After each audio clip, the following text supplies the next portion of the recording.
Hello, नमस्कार दोस्तों। आज हम लोग शुरू करने जा रहे हैं आईटीआई का एक टॉपिक है या एक बुक है जिसको बोलते हैं ट्रेड थियरी। ठीक है, ये हमारा जो पूरा अध्याय चलेगा इलेक्ट्रॉनिक मैकेनिक फर्स्ट ईयर के लिए है ट्रेड थियरी का। ठीक है, तो फिर हम लोग जानेंगे कि इलेक्ट्रॉनिक मैकेनिक होता क्या है, उसमें क्या क्या सब्जेक्ट होते हैं।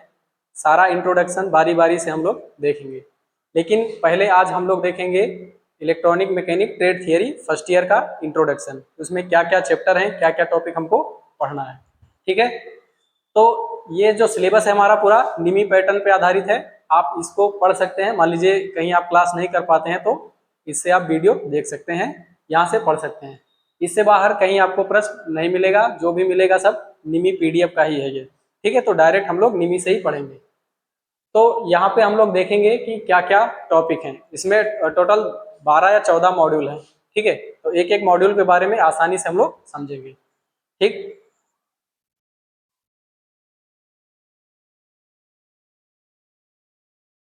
हाँ, तो हमारा यहाँ पे जो पहला मॉड्यूल है वो है मॉड्यूल 1, बेसिक वर्कशॉप अभ्यास बोलते हैं, बेसिक कार्यशाला अभ्यास बोलते हैं इसको। यानी या इसमें हमको पढ़ना है बेसिक वर्कशॉप होता क्या है और उसके प्रैक्टिस क्या क्या होते हैं। तो इसके अंतर्गत आता है हमारा पहला टॉपिक होगा औद्योगिक प्रशिक्षण संस्थान का परिचय। यानी कि जो आईटीआई होता है संस्थान, उसके बारे में पढ़ना है। उसमें क्या क्या मतलब कैसा कैसा पोस्ट होता है, प्रभारी प्राचार्य कौन होता है, प्राचार्य टीओ, सबके बारे में जानना है। उसके बाद होता है उद्योग या कर्मशाला में की जाने वाली सुरक्षा और सावधानियों का महत्व। ठीक है, जैसे मान लीजिए हम किसी इंडस्ट्री में जाते हैं या किसी संस्थान में जाते हैं, किसी उद्योग में जाते हैं, वर्कशॉप में जाते हैं, तो जाने से पहले क्या क्या सुरक्षा और सावधानी होती है, उसके इम्पोर्टेंस के बारे में हमको समझना है। ठीक है, ये हो गया कार्यशाला में जाने से पहले सुरक्षा का महत्व। उसके बाद है व्यक्तिगत सुरक्षा उपकरण। ठीक है, ये तो हो गया ऊपर वाले टॉपिक में था सुरक्षा सावधानी का महत्व। उसके बाद होता है हमारा व्यक्तिगत सुरक्षा। ठीक है, वर्कशॉप में टोटल सुरक्षा के बाद होता है हमारा खुद का सुरक्षा। ठीक है, खुद के सुरक्षा वाले उपकरण जो होते हैं उनके बारे में हम लोग को जानना है, जो बेहद जरूरी है। उसके बाद हमारा टॉपिक आता है प्राथमिक चिकित्सा, जिसको बोलते हैं फर्स्ट एड। ठीक है, यानी मान लीजिए कभी हमको कोई चोट लग जाता है काम करते वक्त, तो प्राथमिक चिकित्सा में हमको क्या क्या इक्विपमेंट मिलते हैं उसके बारे में जानना है। ठीक है, उसके बाद है हमारा अग्निशामक, यानी आग बुझाने वाले यंत्र के बारे में पढ़ना है। मान लीजिए वर्कशॉप में काम करते समय कभी आग लग जाती है। ठीक है, आग लग जाती है तो हमको पता होना चाहिए कि हमारा जो अग्निशामक यंत्र है चलता कैसे है, किस प्रकार के आग में किस प्रकार का अग्निशामक यंत्र का इस्तेमाल किया जाता है। तो इस टॉपिक में हम अग्निशामक यंत्र के बारे में पढ़ेंगे, कितने प्रकार का होता है, A B C D type का हमारा अग्निशामक यंत्र होता है और आग के प्रकार भी होते हैं। ठीक है, उसके बाद हम लोग पढ़ेंगे मूलभूत हस्त उपकरण, यानी जो हैंड टूल्स होते हैं, जो हैंड इक्विपमेंट होते हैं, उनके बारे में हम लोग पढ़ेंगे। जैसे हमारा हैमर हो गया, फाइल्स हो गया और सॉ हो गया, जो आरी होता है काटने वाला, उसके बारे में हम लोग पढ़ेंगे। उसके बाद पढ़ेंगे फिटिंग और सीट मेटल वर्क। ठीक है, जब हमने इक्विपमेंट के बारे में पढ़ लिया उसके बाद हम काम करके देखेंगे। यानी फिटिंग का मतलब है किसी भी जो स्टील की चादर होगी या एल्युमिनियम की चादर होगी, उसको काट के उस पर कुछ हम जॉब बनाएंगे। ठीक है, जैसे जग बनाना हो गया या कोई और ढांचा बनाना हुआ, बॉक्स बनाना हुआ, उस तरह के वर्क को हम फिटिंग और सीट मेटल वर्क में देखेंगे। ठीक है, तो मॉड्यूल 1 तो मेरा खत्म हो गया, क्योंकि उसमें बेसिक बेसिक था कि इंडस्ट्री में कैसा काम होता है। फिर आगे हमारा है, हम लोग इलेक्ट्रॉनिक्स, हमारा ब्रांच है इलेक्ट्रॉनिक मैकेनिक है, तो हमको वायर के बारे में पढ़ना भी जरूरी है। ठीक है, तो दूसरा मॉड्यूल में हमारा है एसी और इलेक्ट्रिकल केबल की मूल बातें और सिंगल रेंज। ठीक है, सिंगल रेंज का मतलब है यहाँ पे जो मापने के यंत्र होते हैं वो सिंगल रेंज और मल्टी रेंज के होते हैं।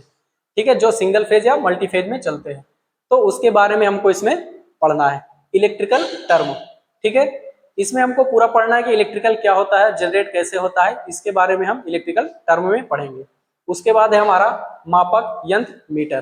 ठीक है, मान लीजिए हमने इलेक्ट्रिसिटी को बना लिया, फिर उसके बाद हमको उसका मापने का हमको यंत्र होना चाहिए कि कितना वोल्टेज का बना है, कितना एम्पियर का करंट हमको जा रहा है।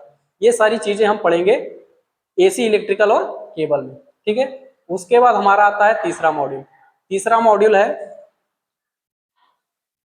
हाँ, तीसरा मॉड्यूल यहाँ पे है हमारा सेल और बैटरी का। ठीक है, अब हमने एसी के बारे में पढ़ लिया, उसके बाद हम पढ़ेंगे एसी को स्टोर करने वाली जो चीजें हैं, सेल और बैटरी। सेल क्या होता है, बैटरी क्या होता है, इसको पढ़ेंगे। तो इसमें पहला टॉपिक है सेल और बैटरी। ठीक है, एक छोटे से सेल में एक पर्टिकुलर पोटेंशियल डिफरेंस स्टोर कर सकते हैं हम, और कई सारे सेल को मिला के हम क्या बनाते हैं, बैटरी बनाते हैं। तो सेल और बैटरी के बारे में इस टॉपिक में पढ़ेंगे। उसके बाद है टॉपिक हमारा द्वितीयक बैटरी, चार्ज, डिस्चार्ज और मेंटेनेंस प्रकार। ठीक है, इसमें हम जो बैटरी के प्रकार होते हैं, प्राइमरी और सेकेंडरी। प्राइमरी बैटरी होती है कि वन टाइम यूजेबल होता है, यानी उसको यूज किया और फेंक दिया, जैसे दीवार घड़ी में लगता है। ठीक है, उसके बाद होता है द्वितीयक बैटरी, जो हमारे फोन में लगता है। इसको हम लोग क्या कर सकते हैं, बार बार चार्ज कर सकते हैं, इसको रिचार्जेबल बैटरी भी बोलते हैं। ठीक है, तो द्वितीयक बैटरी, फिर इसका चार्ज और डिस्चार्ज कैसे करते हैं वो देखेंगे। उसके बाद इसका मेंटेनेंस कैसे करते हैं। जो इन्वर्टर में बैटरी लगता है हमारा, वो भी चार्ज और डिस्चार्ज वाला होता है। ठीक है, तो ये हो गया हमारा सेल और बैटरी का टॉपिक। उसके बाद चौथा मॉड्यूल है हमारा एसी और डीसी मापक यंत्र, बेसिक वर्कशॉप अभ्यास। ठीक है, यानी कि बेसिक वर्कशॉप में हम लोग एसी और डीसी मापने के यंत्रों का इस्तेमाल कैसे करते हैं, उसके बारे में जानेंगे। इसमें है मापक यंत्रों, उपकरणों के प्रकार, उपयोग और विशेषताएं। मापक यंत्र में जैसे होते हैं हमारा वोल्ट मीटर हो गया, एम्पियर मीटर हो गया, रेसिस्टेंस वाला मीटर हो गया। इन सब के बारे में पढ़ना है, उसके टाइप्स के बारे में पढ़ना है और उसकी विशेषताओं के बारे में पढ़ना है। आगे है हमारा मापक यंत्र में ही आता है ऑसिलोस्कोप, नियंत्रण और कार्य। ठीक है, अब जैसे इलेक्ट्रिसिटी को मापने के लिए हम लोग, हमारे पास बहुत सारे मापक यंत्र है, वोल्ट मीटर है, एम्पियर मीटर है, ये सब चीजें हैं। लेकिन जो हमारी तरंगे होती हैं, जैसे साइनोसोडियल वेव हो गया, स्क्वायर वेव हो गया, इन सबको मापने के लिए हम साधारण मीटर जो होते हैं हमारे, एम्पियर मीटर, वोल्ट मीटर, इनके इस्तेमाल नहीं करते हैं। हम उसके लिए करते हैं ऑसिलोस्कोप का इस्तेमाल।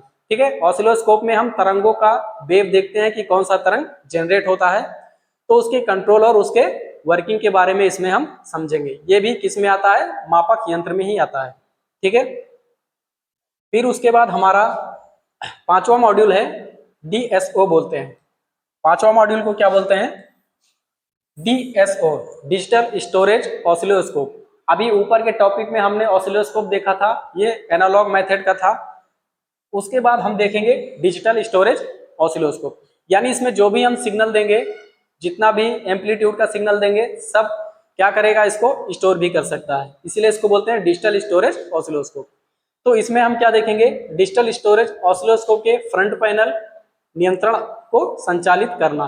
ठीक है, यानी डीएसओ जो होगा हमारा, उसका फ्रंट पैनल पे कई सारे क्या होते हैं, नियंत्रण बटन्स दिए होते हैं, उनके बारे में हम इसको पढ़ना है, समझना है और संचालित करके देखना है। ठीक है, उसके बाद इसमें सिंगल शॉट सिग्नल कैप्चर करना। ठीक है, यानी इसको कुछ सिग्नल दे के हम उसका वेव चेक करके उसको क्या करेंगे, कैप्चर करेंगे या उसमें स्टोर करेंगे। उसके बाद हमारा आईसी 8038 का उपयोग करके फंक्शन जनरेटर का इस्तेमाल करना है। ठीक है, यानी जो हम इसमें जो सिग्नल देंगे डीएसओ में, वो ऐसे हम डायरेक्ट सिग्नल नहीं दे सकते हैं, उसके लिए हमारे पास इक्विपमेंट होता है फंक्शन जनरेटर। फंक्शन जनरेटर का काम होता है सिग्नल को जनरेट करना, जो स्क्वायर वेव को, ट्रेंगुलर वेव को और साइनोसोडियल वेव को जनरेट करता है। और इसमें हम क्या इस्तेमाल करेंगे, आईसी नंबर 8038 का इस्तेमाल करके फंक्शन जनरेटर से हम सिग्नल का उत्पादन करते हैं और इस सिग्नल को हम उठा के डीएसओ में देते हैं। ठीक है, ये हमारा डीएसओ का टॉपिक हो गया। ठीक है, पांचवा मॉड्यूल हो गया डीएसओ। अगला हमारा मॉड्यूल होगा छठा मॉड्यूल। ठीक है, छठा मॉड्यूल होगा जिसको बोलते हैं सोल्डरिंग, डिसोल्डरिंग और विभिन्न स्विच। ठीक है, हमने डीएसओ के बारे में पढ़ लिया, फिर अब हम इक्विपमेंट को कैसे सोल्डरिंग करना है, कैसे डिसोल्डरिंग करना है, उसके बारे में समझेंगे। तो उसके लिए हमारा मॉड्यूल है सोल्डरिंग और डिसोल्डरिंग और विभिन्न स्विच के बारे में। ठीक है, सोल्डरिंग में देखना है हमको तारों की सोल्डरिंग। हमारे पास जो वायर्स होते हैं, जो पतले वायर हो चाहे मोटे वायर हो, उनकी सोल्डरिंग के बारे में हमको इसमें देखना है।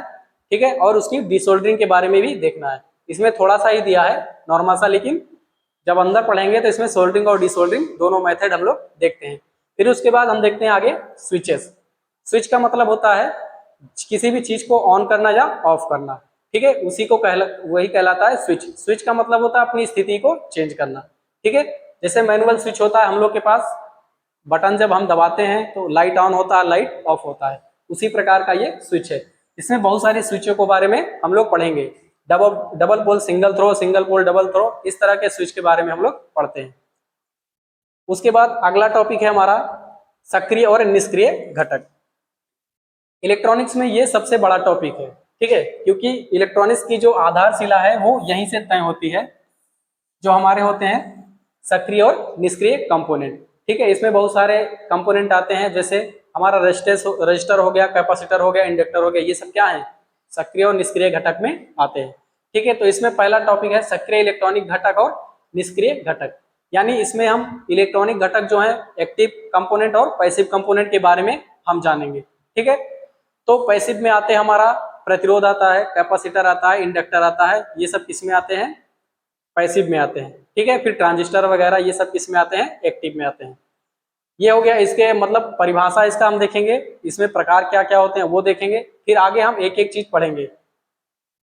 एक्टिव कंपोनेंट जो होता है हमारा, उसके बाद इसमें हाँ एक्टिव नहीं, ये इसमें गलत लिखा है, सक्रिय नहीं होगा, निष्क्रिय होगा। ठीक है, यहाँ पे लिखा है पैसिव कंपोनेंट रेजिस्टेंस। तो इसमें जो पहला पैसिव कंपोनेंट है रजिस्टर, उसके बारे में पढ़ेंगे। फिर आगे पढ़ेंगे ओम का नियम, फिर डीसी सीरीज परिपथ।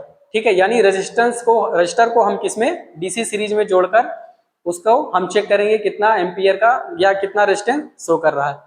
उसके बाद है निष्क्रिय अवयव प्रेरक। ठीक है, जो पैसिव कंपोनेंट है जिसको बोलते हैं इंडक्टर।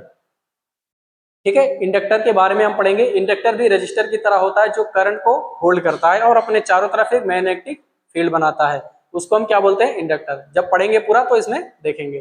ठीक है, आगे है टॉपिक हमारा निष्क्रिय घटक संधारित्र। ठीक है, जिसको बोलते हैं इंग्लिश में कैपेसिटर। ठीक है, ये क्या करता है, चार्ज को स्टोर करता है। ठीक है, इसका काम होता है चार्ज को स्टोर करना, तो ये भी एक क्या है, पैसिव घटक है। उसके बाद कंपोनेंट में हमारे यहाँ आगे चुंबकत्व है, रिले है। ठीक है, मैग्नेटिज्म। ये चुंबकत्व का इस्तेमाल हम लोग किस में करते हैं, मिनिएचर सर्किट बोर्ड जो एमसीबी आता है उसमें इस्तेमाल करते हैं। और रिले क्या होता है, एक प्रकार का स्विच होता है जो स्विचिंग के लिए इस्तेमाल किया जाता है, जैसे इन्वर्टर वगैरह में होता है, ऑटोमेटिक स्विच करता है, जिसको बोलते हैं रिले। ठीक है, उसके बाद हम इसमें पढ़ेंगे आरसी परिपथ के लिए समय स्थिरांक। आरसी का मतलब है रजिस्टेंस और कैपेसिटर को मिला के हम एक ऐसा परिपथ बनाएंगे जो टाइम के रिस्पेक्ट में क्या होगा, कांस्टेंट होगा, उसको हम लोग देखेंगे।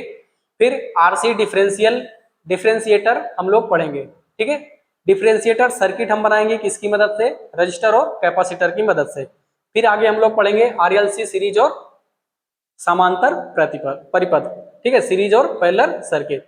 ठीक है, आरएलसी का मतलब है रेजिस्टेंस, यानी रजिस्टर, इंडक्टर और कैपेसिटर, इन तीनों को मिलाकर, इन तीनों को हम सीरीज में एक बार कनेक्ट करेंगे, एक बार पैरेलल में कनेक्ट करेंगे, फिर इसका रिजल्टेंट रेजिस्टेंस क्या आता है उसको हम लोग चेक करते हैं इसमें। ठीक है, फिर हमारा जो अगला मॉड्यूल है, 8वां मॉड्यूल, विद्युत आपूर्ति सर्किट। ठीक है, 8वां मॉड्यूल है विद्युत आपूर्ति सर्किट, पावर सप्लाई सर्किट। ठीक है, इसके अंतर्गत हम लोग सेमीकंडक्टर के बारे में पढ़ते हैं। ठीक है, क्योंकि सेमीकंडक्टर इंपॉर्टेंट होता है इलेक्ट्रॉनिक्स के लिए। इलेक्ट्रॉनिक्स में भूचाल तभी आया जब हमको सेमीकंडक्टर मिला। ठीक है, तो इसमें हम पढ़ेंगे सेमीकंडक्टर डायोड के बारे में। उससे पहले हम लोग इसमें जान लेंगे कि मेटल क्या होता है, नॉन मेटल, और मेटेलॉइड क्या होता है। मेटेलॉइड सीधा यही है अर्धचालक जिसको बोलते हैं, जिसमें चालक और कुचालक दोनों का क्वालिटी होता है। इस अर्धचालक की मदद से हम इसमें क्या बनाएंगे, डायोड बनाएंगे। ठीक है, फिर आगे हम लोग पढ़ेंगे ट्रांसफार्मर। ठीक है, ट्रांसफार्मर क्या होता है, ट्रांसफार्मर होता है एक ऐसी डिवाइस होती है जो वोल्टेज को अप करती है और वोल्टेज को डाउन करती है। ठीक है, बड़े बड़े जो जनरेटिंग स्टेशन होते हैं वहां से हम वोल्टेज को बढ़ाते हैं, फिर ट्रांसमिट करते हैं, फिर वापस अपने गांव में लाते हैं। और जो हमारे गांव में ट्रांसफार्मर लगा होता है 11,000 वोल्टेज का लगा होता है, वो 11,000 वोल्टेज को 220 वोल्टेज में कन्वर्ट करके हमारे घरों में क्या करता है, सप्लाई करता है। ठीक है, ये हो गया ट्रांसफार्मर। जब इसमें पढ़ेंगे तो पूरा इसका स्ट्रक्चर हम लोग देखेंगे। उसके बाद है हमारा रेक्टिफायर। ठीक है, रेक्टिफायर क्या होता है, अब सेमीकंडक्टर डायोड से मिला के हम लोग क्या बनाते हैं, रेक्टिफायर बनाते हैं। रेक्टिफायर का मेन काम क्या होता है, एसी सिग्नल को किस में बदलेगा, डीसी सिग्नल में। ठीक है, जब हम इसको अल्टरनेट करंट देते हैं तो इससे हमको आउटपुट में क्या मिलता है, डायरेक्ट करंट मिलता है। ठीक है, तो सिंपल में हम बोल सकते हैं कि रेक्टिफायर का इस्तेमाल करते हैं एसी से डीसी कन्वर्ट करने के लिए। ठीक है, उसके बाद है जेनर डायोड का कार्य सिद्धांत। इसी सेमीकंडक्टर डायोड से हम लोग क्या बनाते हैं, जीनर डायोड बनाते हैं। ठीक है, जीनर डायोड क्या करता है, वोल्टेज को स्टोर करता है और कांस्टेंट वोल्टेज हमको आउटपुट पर देता है। ठीक है, तो इसके बारे में हम लोग पूरा पढ़ेंगे जेनर डायोड में। आगे है विनियमित बिजली आपूर्ति, रेगुलेटेड पावर सप्लाई। इसी जीनर डायोड के मदद से हम लोग रेगुलेटेड पावर सप्लाई सर्किट बनाते हैं, जो हमको आउटपुट पर कंटिन्यूअस वोल्टेज या रेगुलेटेड वोल्टेज हमको सप्लाई करता है। जैसे कभी वोल्टेज बढ़ता है कभी घटता है, तो क्या करेगा, वोल्टेज को रेगुलेट करके हमको एक सेम वोल्टेज देता रहता है। ठीक है, उसके बाद हमारा क्या है, इंटीग्रेटेड परिपथ वोल्टेज नियामक। ठीक है, इसमें हम क्या करेंगे, एक वोल्टेज रेगुलेटर सर्किट बनाएंगे जिसमें हम इंटीग्रेटेड सर्किट यानी आईसी का इस्तेमाल करते हैं। अभी तक यहाँ पे हम जेनर डायोड के इस्तेमाल से बनाते थे, लेकिन अगले टॉपिक में हम लोग क्या करेंगे, वोल्टेज रेगुलेटर ही बनाएंगे, लेकिन किससे बनाएंगे, इंटीग्रेटेड सर्किट के माध्यम से। ठीक है, तो इसको हम लोग 8वें मॉड्यूल में पढ़ेंगे। फिर जो हमारा नवा मॉड्यूल है वो है ट्रांजिस्टर। तो इसमें हम लोग ट्रांजिस्टर के बारे में पूरा पढ़ेंगे। ठीक है, ट्रांजिस्टर क्या करता है, इलेक्ट्रॉनिक्स जगत में पूरा एक क्रांति आ गई जब से हमको ट्रांजिस्टर मिल गया। यानी जो बड़े बड़े काम होते थे वैक्यूम ट्यूब से, अब वो सब किसमें होते हैं, ट्रांजिस्टर से होते हैं। वो छोटा इक्विपमेंट मतलब डिवाइस होता है हमारा। ठीक है, इसमें हम लोग पढ़ेंगे ट्रांजिस्टर और वर्गीकरण, यानी ट्रांजिस्टर के बारे में पढ़ेंगे, ट्रांजिस्टर में क्या होता है, करंट कैसे फ्लो करता है, उसके वर्गीकरण यानी क्लासिफिकेशन के बारे में पढ़ेंगे कि ट्रांजिस्टर के प्रकार कौन कौन से होते हैं। ठीक है, तो बेसिकली हम लोग दो प्रकार के ट्रांजिस्टर इस्तेमाल करते हैं, पीएनपी और एनपीएन ट्रांजिस्टर। ठीक है, फिर उसके बाद हम पढ़ेंगे ट्रांजिस्टर बायसिंग, ट्रांजिस्टर की बायसिंग, बायसिंग ऑफ ट्रांजिस्टर। ठीक है, नॉर्मल कंडीशन में ट्रांजिस्टर हमारा वर्क नहीं करता है, जैसे हम लोग कभी नॉर्मल काम नहीं करते हैं जब तक हम लोग को उस्काया नहीं जाता है। ठीक है, यानी हम लोग को भी क्या किया जाता है, बायस किया जाता है। ठीक है, बायस का मतलब है बाहर से किसी चीज को देना। तो हम ट्रांजिस्टर को क्या करेंगे, बाहर से वोल्टेज देंगे। ठीक है, वोल्टेज देने से क्या होगा, ये बायस हो जाएगा और काम करना शुरू कर देगा। ठीक है, तो ट्रांजिस्टर की बायसिंग हम इसमें पढ़ेंगे। उसके बाद है हमारा ऑसिलेटर। ठीक है, ऑसिलेटर का काम होता है डीसी सिग्नल को एसी सिग्नल में देना। ठीक है, यानी ट्रांजिस्टर यानी ऑसिलेटर बेसिकली क्या करता है, कांस्टेंट सिग्नल को हमको अल्टरनेट सिग्नल में कन्वर्ट करके देता है। ठीक है, यानी ऑसिलेटर का मतलब, हिंदी में इसका मतलब समझेंगे तो दोलक। दोलक का मतलब होता है दोलन करना, यानी एक ही पोजीशन में बार बार उसी चीज को दोहराना, उसको क्या बोलते हैं, दोलन बोलते हैं। जैसे मान लीजिए एक पेंडुलम है, ठीक है, इसको हमने एक जगह लटकाया, इसको खींच के यहाँ लेके गए और उसके बाद छोड़ दिए। छोड़ने के बाद ये अपना पोजीशन यहाँ लाएगा, फिर इधर जाएगा, फिर जाएगा, फिर आएगा, फिर जाएगा। इसी को बोलते हैं हम ऑसिलेशन बोलते हैं, ऑसिलोशन। हिंदी में बोलते हैं इसको दोलक या ऑसिलेटर बोलते हैं। ठीक है, तो इसका काम क्या है, जो सामान्य सिग्नल है या डीसी सिग्नल है उसको किस में बदलेगा, एसी सिग्नल में बदलेगा, या सिग्नल को क्या करेगा, अल्टरनेट करके हमको देता है। उसके बाद है आरसी फेज शिफ्ट ऑसिलेटर। ठीक है, फेज शिफ्ट ऑसिलेटर का काम क्या है, इसमें सिग्नल के फेज को चेंज करते हैं। ठीक है, मान लीजिए सिग्नल का फेज अभी ऐसे जा रहा है सिग्नल, तो आरसी फेज शिफ्ट ऑसिलेटर क्या करता है, सिग्नल के फेज को चेंज कर देता। अभी ये ऊपर से जा रहा था, ठीक है, अभी क्या होगा, फिर नीचे से जाएगा, ऐसे करके सिग्नल हमारा ट्रेवल करेगा। और आरसी का मतलब है रेजिस्टेंस या रजिस्टर और कैपेसिटर। ठीक है, रजिस्टर और कैपेसिटर का इस्तेमाल करके हम लोग आरसी फेज शिफ्ट ऑसिलेटर बनाते हैं। ठीक है, जो क्या करता है, सिग्नल को वाइब्रेट करा के हमको देता है, यानी एसी सिग्नल ही हमको देगा। ठीक है, उसके बाद है यहाँ पे बहुअंक पत्रित और परिपथ आरेखों का अध्ययन, यानी multi vibrator and study of circuit diagram. ठीक है, मल्टी वाइब्रेटर भी क्या होते हैं, एक प्रकार के ऑसिलेटर सर्किट ही होते हैं, लेकिन मल्टी वाइब्रेटर में क्या होता है, हमारा इसमें देखो ऑसिलेटर में क्या निकलता है, एसी सिग्नल या साइनसोडियल सिग्नल निकलता है, लेकिन जो हमारा मल्टी वाइब्रेटर होता है ये कई प्रकार के सिग्नल को जनरेट करके देता है। जैसे हमको स्क्वायर वेव जनरेट करके देगा, या हमको ट्रेगुनल वेव जनरेट करके देगा, या फिर क्या देगा, अल्टरनेट तरंग हमको देगा, जिसको साइनोसोडियल तरंग बोलते हैं। ये तीन प्रकार के तरंगों का जनरेशन कौन करता है, मल्टी वाइब्रेटर, इसलिए इसको मल्टी वाइब्रेटर नाम दिया गया है। ठीक है, उसके बाद अगला टॉपिक है हमारा क्लिपर सर्किट। ठीक है, क्लिपर, जैसे नाम से पता चल रहा है क्लिपर या क्लिप करना, ठीक है। तो क्लिपर का काम होता है सिग्नल को क्लिप करना, ठीक है। सिग्नल को क्या करना, क्लिप करना। क्लिपर का काम होता है सिग्नल को क्लिप करना, ठीक है। जैसे हमने कोई भी सिग्नल दिया, हमने क्या दिया, कोई अल्टरनेट सिग्नल को दिया, ठीक है। इस तरह के सिग्नल को हमने दिया। अब सिग्नल को हमको क्या करना है, क्लिप करना है। तो हम क्लिपर सर्किट बनाएंगे और उससे सिग्नल को निकालेंगे। तो क्या होगा, सिग्नल को क्या करेगा ये, मान लीजिए उसका फिक्स वोल्टेज है या एम्पलीट्यूड का कि 2 वोल्टेज पे हमको सिग्नल को काटना है और इसका टोटल जो वोल्टेज है वो 3 वोल्टेज है, ठीक है। तो अगला जब हमको आउटपुट पे मिलेगा तो हमको सिग्नल क्या होगा, कट करके मिलेगा। ऐसे करके हमको सिग्नल क्या मिलेगा, कट करके मिलेगा। इतना पहले सिग्नल क्या था, इतना इतना सिग्नल था, अभी सिग्नल क्या हो गया, यहाँ से कट करके हमको मिल गया। तो ये हो गया हमारा क्लिपर सर्किट। आगे है क्लैंपर सर्किट, ठीक है। अभी क्लिप कर रहा था सिग्नल को, अब हम अगला टॉपिक में पढ़ेंगे क्लैंपर सर्किट या यानी हाँ, सिग्नल को क्या करेगा, हमका हमारा क्लैंप करेगा, यानी सिग्नल को उसमें क्या करेगा, जोड़ेगा। जैसे छोटा सिग्नल जाएगा, फिर मान लीजिए हम कोई छोटा सिग्नल दे रहे हैं, ठीक है, या 2 एम्पलीट्यूड इसका मैक्सिमम है, 2 वोल्ट का इसका मैक्सिमम एम्पलीट्यूड है। जब इसको हम क्लैंपर सर्किट से भेजेंगे तो हमारा 2 के बजाय 3 एम्पलीट्यूड का हमको सिग्नल मिलेगा, जो इसका मैक्सिमम एम्पलीट्यूड जो होगा 3 वोल्ट का होगा। तो इस तरह का होता है हमारा क्लैंपर सर्किट। इसको हम लोग डिटेल्स में पढ़ेंगे जब पूरा देखेंगे, ठीक है। आगे है हमारा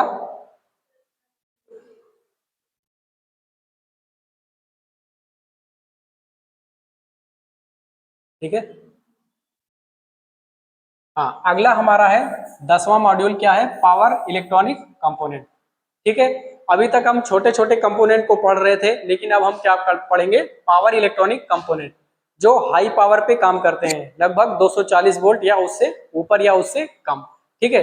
यानी ये पावर को कंट्रोल करने वाले कंपोनेंट होते हैं।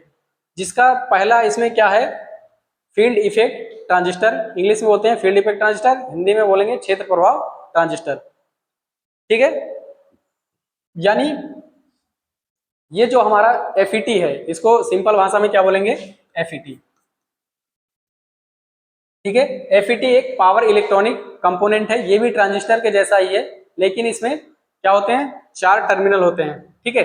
इसमें अर्धचालक को 3 प्रकार या 4 प्रकार की लेयर में पीएन पीएन करके हम लोग बनाते हैं, ठीक है। ये क्या करता है, पावर को कंट्रोल करता है, ठीक। इसी के एवज में आगे हमारा क्या है, डायक और ट्रायक, ट्रायक और क्या है, डायक है, ठीक है। ये भी क्या है, पावर इलेक्ट्रॉनिक कंपोनेंट है। ट्रायक का मतलब है इसमें 3 टर्मिनल होते हैं, डायक का मतलब है इसमें 2 टर्मिनल होते हैं, ठीक है। एक तरफ से क्या करेंगे, हम सप्लाई देंगे, दूसरा तरफ से सप्लाई हाई पावर में हमको मिलता है, ठीक है। उसके बाद हमारा टॉपिक क्या है, मॉसफेट, ठीक है। ये भी पावर इलेक्ट्रॉनिक कंपोनेंट होते हैं। इसका पूरा नाम होता है metal oxide field effect transistor, ठीक है। तो मॉसफेट भी क्या करता है, पावर को एम्पलीफाई करके देता है हमको, या पावर को बढ़ा के हमको देता है। तो इसके कंस्ट्रक्शन के बारे में हम लोग पूरा पढ़ेंगे कि मॉसफेट कैसा होता है, बनाते कैसे हैं, इसके प्रकार क्या क्या होते हैं, ठीक है। फिर आगे है हमारा ऑप्टो इलेक्ट्रॉनिक्स। आगे क्या है, ऑप्टो इलेक्ट्रॉनिक्स, 11वां मॉड्यूल है ऑप्टो इलेक्ट्रॉनिक्स। ऑप्टो का मतलब होता है प्रकाश या ऑप्टिकल, ठीक है। ऐसा इलेक्ट्रॉनिक्स जिसमें प्रकाश का संबंध होता है उसे क्या बोलते हैं, ऑप्टो इलेक्ट्रॉनिक्स, ठीक है। ऑप्टो इलेक्ट्रॉनिक्स में हम लोग पढ़ेंगे एलईडी। क्या पढ़ेंगे, एलईडी।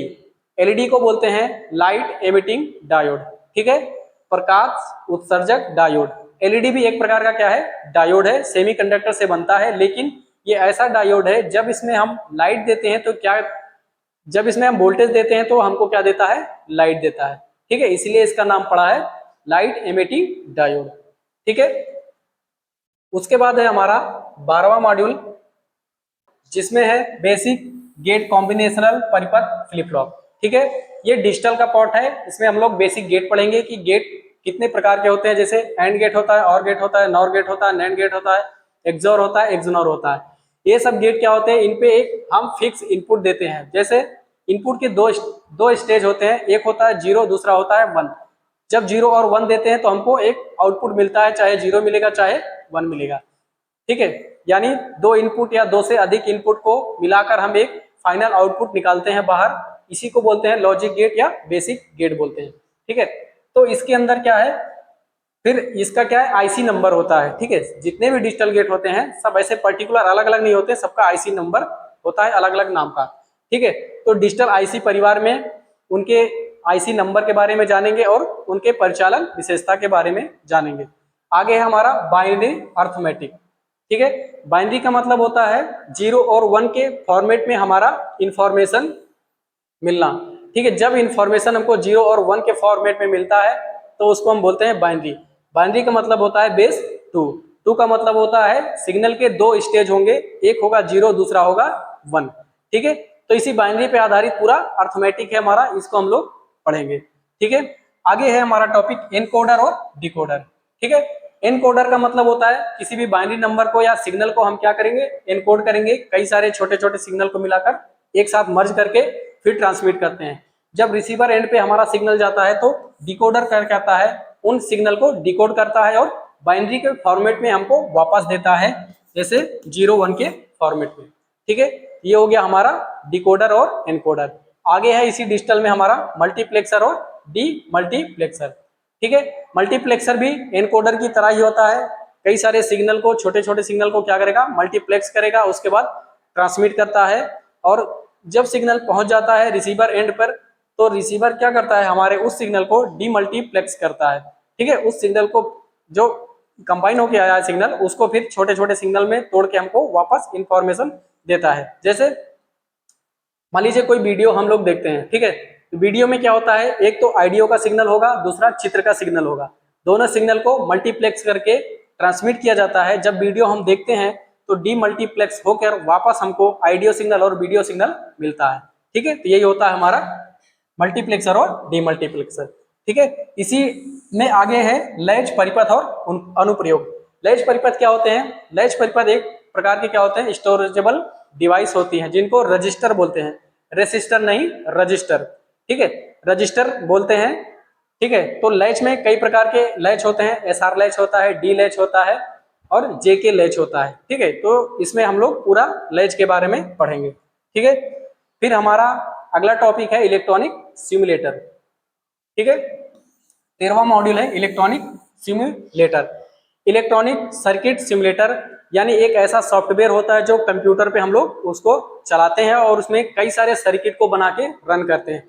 जैसे हमको लाइट जलाने के लिए कोई परिपथ बनाना है तो ऐसे हम लोग डायरेक्ट पीसीबी पे कंपोनेंट को इंस्टॉल नहीं करते हैं, पहले सिम्युलेटर सर्किट में पूरा कंपोनेंट को लगाएंगे, एक एक कंपोनेंट जो भी मिलता है सब सॉफ्टवेयर के माध्यम से होता है, सिग्नल उस पर लगाएंगे, मतलब कंपोनेंट को लगाएंगे पीसीबी में और सिग्नल दे के उसका आउटपुट चेक करेंगे। यदि कोई त्रुटि या कोई गलती होती है तो उसको पहले उसमें करेक्ट करके पूरा हम देख लेंगे कि सिग्नल आ रहा है कि नहीं आ रहा है। फिर मान लीजिए कोई सर्किट हमारा कंप्लीट हो गया तो फिर उसको हम वापस से पीसीबी पे अपने बनाते हैं और अपना काम करते हैं। तो इसके इस्तेमाल के लिए हम लोग इलेक्ट्रॉनिक सिम्युलेटर, सर्किट सिम्युलेटर इस्तेमाल करते हैं जो एक प्रकार का सॉफ्टवेयर होता है। ठीक है, इसमें वही चीज बताया, इलेक्ट्रॉनिक सिम्युलेटर सॉफ्टवेयर। फिर आगे हमारा क्या है, ऑप एम्प, ऑपरेशनल एम्पलीफायर और टाइमर अनुप्रयोग, 14वां मॉड्यूल है, ये लास्ट मॉड्यूल है शायद। ठीक है, ये लास्ट मॉड्यूल है हमारा ऑपरेशनल एम्पलीफायर और टाइमर अनुप्रयोग। ठीक है, आगे है परिचालन प्रवर्धक और उनके प्रयोग। ऑपरेशनल एम्पलीफायर के अनुप्रयोग हमको पढ़ना है कि ऑपरेशनल एम्पलीफायर क्या होता है। ठीक है, एम्पलीफायर का मतलब होता है किसी भी, ऑपरेशनल एम्पलीफायर का मतलब है जब कोई हम ऑपरेशन कराते हैं तो उसमें सिग्नल को एम्पलीफाई करना ही हमारा क्या कहलाता है, ऑपरेशनल एम्पलीफायर कहलाता है। ठीक है, इसका सिंबल इस तरह से ऐसे बनता है। ठीक है, यहाँ पे रेजिस्टेंस लगाएंगे, इस तरह से आउटपुट देंगे, ये फीडबैक हो गया। ठीक है, तो इस तरह का हमारा क्या होता है, ऑपरेशनल एम्पलीफायर होता है। आगे हम पढ़ेंगे ऑपरेशनल एम्पलीफायर के अनुप्रयोग और तुलनित विभेदक या कंपैरेटर और डिफरेंशिएटर। ठीक है, ऑपरेशनल एम्पलीफायर के पार्ट होते हैं। ठीक है, कंपैरेटर होता है और दूसरा डिफरेंशिएटर होता है, उसका भी सर्किट सेम ऐसे ही बनता है। ठीक है, तो इसको हम लोग डिटेल्स में उसमें पढ़ेंगे। फिर आगे है ऑपरेशनल एम्पलीफायर के अनुप्रयोग में है डिफरेंशियल और इंस्ट्रूमेंटेशनल एम्पलीफायर। ठीक है, तो डिफरेंशियल और इंस्ट्रूमेंटेशनल एम्पलीफायर क्या होता है इसको भी हम लोग पढ़ेंगे। ठीक है, आगे क्या है, टाइमर आईसी और इसके अनुप्रयोग। ठीक है। टाइमर आईसी का मतलब होता है कि जब कोई काम हमको फिक्स टाइम में कराना होता है या काम चल रहा है और एक पर्टिकुलर टाइम पे हमारा काम बंद हो जाना चाहिए, ठीक है, तो उसी को बोलते हैं टाइमर। ठीक है, और इसी टाइमर वाले सिस्टम को हम आईसी में मतलब आईसी में लगा के हम लोग इस्तेमाल करते हैं। ठीक है, यानी टाइमर को हम आईसी में या इंटीग्रेटेड सर्किट चिप पे बनाते हैं और उसका इस्तेमाल करते हैं, वही हमारा टाइमर आईसी। और इसका इस्तेमाल कहाँ कहाँ होता है, जैसे ऑटोमेटिक कोई चीज रन कराना है, ठीक है, तो उसके लिए इसका इस्तेमाल किया जाता है।